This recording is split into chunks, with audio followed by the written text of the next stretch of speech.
Government స్థలం కొని 5 లక్షలు పెట్టేసి వాళ్ళకి ఇల్లు కట్టిస్తారు.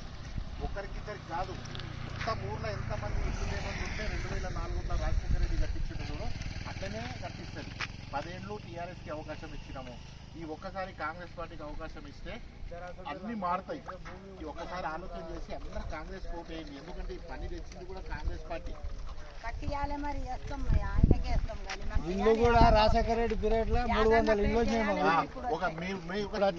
చిన్న ఊరికే 300. అందుకు ఈసారి ఒక్కసారి మీరు చేయండి, కాంగ్రెస్ పార్టీ తప్పకుండా చేస్తుందమ్మా. ఆడపిల్లలకైతే చాలా మంచిగా ఉంది చూడండి. ఎవరు ఎటుపోయినా పర్వాలేదు కానీ ఆడపిల్లలు మాత్రం కాంగ్రెస్ ఓటు వేయండి. మీ దగ్గర లావుని పట్టలు ఉన్నాయా? లావుని పట్టలు ఉంటే ఆ పట్టా భూములు కూడా పట్టలు అయిపోతాయి. అవి ముందు ఎట్లా చేస్తారు? రాంది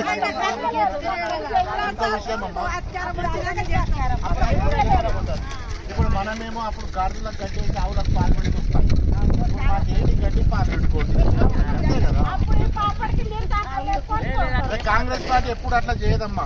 ఎందుకంటే ఇది ఇందిరమ్మ, జవహర్ లాల్ నెహ్రూ, రాజీవ్ గాంధీ అంశంలో పుట్టిన పార్టీ. వాళ్ళు ఎప్పుడు జనాలను మోసం చేయలే, గుర్తుపెట్టుకోండి. వాళ్ళు పట్టిందే వాళ్ళు చేసిందే ఉన్నది. వాళ్ళు ఇదే కుటుంబం చేసింది ఉన్నది. ఈ కుటుంబంలో వాళ్ళ రాహుల్ గాంధీ వాళ్ళ మనుమడు వెళ్ళిండు.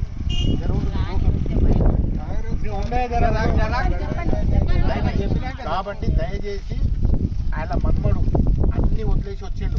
వాళ్ళు సంపాదించుకోవాలంటే కొన్ని వేల కోట్ల రూపాయలు సంపాదించుకుంటున్నారు. కానీ దేశం మాది, జనాలు మాది అని చెప్పిండ్రు ఇందిరమ్మ. వాళ్ళ మనుమడు వచ్చిండు. మనం ఆయన ఒక్కసారి చేద్దాం. ఈయన ప్రసాద్ కుమార్ని గెలిపిద్దాం. 2 సార్లు ఓడిపోయిండు. ఆయన భార్య కూడా వెళ్ళిపోయింది.